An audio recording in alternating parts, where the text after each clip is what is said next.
మీ ఉషాని 1 week trip తర్వాత నా మొక్కలు చూడటానికి మళ్ళీ పైకి వచ్చేసానండి. క్లైమేట్ అంత ఫేవరబుల్గా లేదు వీడియో తీయటానికి, అయినా నేను ఉండబట్టలేక మొక్కలను చూడటానికి పైకి వచ్చేసానండి. ప్రజెంట్ అయితే మొక్కలు ఇలా ఉన్నాయి, చాలా హెల్దీగా ఉన్నాయి. ఇదిగోండి గోరుచిక్కుడు ప్లాంట్ ఇలా ఉంది, బాగా ఈల్డ్ మీద ఉంది. తర్వాత హార్వెస్ట్ చేస్తాను.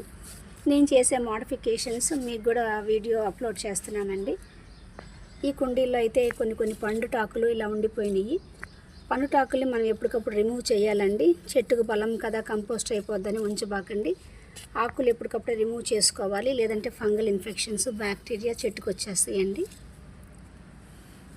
రాగానే మొక్కలన్నీ నేను చెక్ చేసుకున్నాను, మిల్లీ బగ్స్ ఏమైనా ఉన్నాయా లేవా అని. ఏమీ లేవండి. ఎక్కడో ఒక దగ్గర పాలకూరకి అట్లాంటి వాటికి ఉన్నాయి, కానీ మిగతా వాటికి ఎక్కడా లేవండి. మన ఛానల్లో వీడియోస్ అప్లోడ్ చేసే నిమిత్తం కానీ మరి ఏదన్నా రీజన్స్ గురించి మొక్కల్ని గుబురుగా పెంచడం ద్వారా పెస్ట్ తొందరగా అటాక్ అవుతాయండి. అంతేకాకుండా ప్రాపర్ ప్లానింగ్ అండ్ ఆర్గనైజేషన్ దేనికన్నా చాలా అవసరం అండి. చిల్లీ ప్లాంట్ తీసేసిన తర్వాత దీంట్లో రెండు మూడు అల్లం కొమ్ములు పెట్టానండి.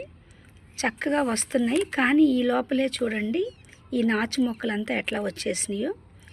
ఈ మొక్కల్ని ఇలా పెరగనివ్వకూడదండి. పెరిగినప్పుడు ఏమవుతుందంటే మన మొక్కలకి రావాల్సిన బలం అంతా ఇవి తీసేసుకుంటుంది. మనం ఫ్రీక్వెంట్గా వీటిని అన్నిటినీ రిమూవ్ చేయాలి.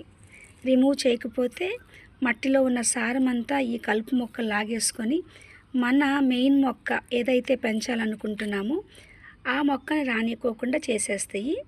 గార్డెనింగ్ చేసేటప్పుడు ఈ చిన్న టిప్స్ ఫాలో అవ్వాలండి మనం, లేకపోతే మనకి సరైన ఈల్డ్ రాదు. ఫ్రెండ్ అడిగారని turtle vine propagation last video చేశాను కదండి. ఇదిగోండి ఇదే ఆ మొక్క. చక్కగా టెండర్ లీవ్స్ వచ్చేసినాయి, మీరు చూస్తున్నారు అనుకుంటున్నాను. ఈ చిన్న ప్లాస్టిక్ కంటైనర్లో నేను ప్రాపగేట్ చేశాను. చక్కగా మొక్క అయితే బతికిందండి.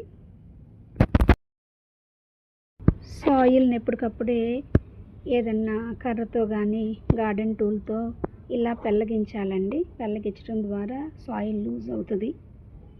సాయిల్లో చాలా మైక్రోబ్స్ ఉంటాయండి, అవన్నీ చక్కగా డెవలప్ అవుతాయి. ఇలా చేసిన తర్వాత కొంచెం కంపోస్ట్ ఇచ్చానండి. వారం తర్వాత కదా, మళ్ళీ దానికి కావాల్సిన పోషకాహారాలు కావాలి కాబట్టి కొంచెం కంపోస్ట్ ఇచ్చాను. కంపోస్ట్ ఇచ్చిన తర్వాత ఎప్పుడు అలా వదిలేయబాకండి, కొంచెం వాటర్ పోయాలండి. పోస్తే డైరెక్ట్గా వేరులకి ఈ కంపోస్ట్ అంతా రీచ్ అయిపోతుందండి. ఇలాంటి మరిన్ని వీడియోస్ గురించి నా ఛానల్ని సబ్స్క్రైబ్ చేయండి, like and share. Thank you for watching my channel.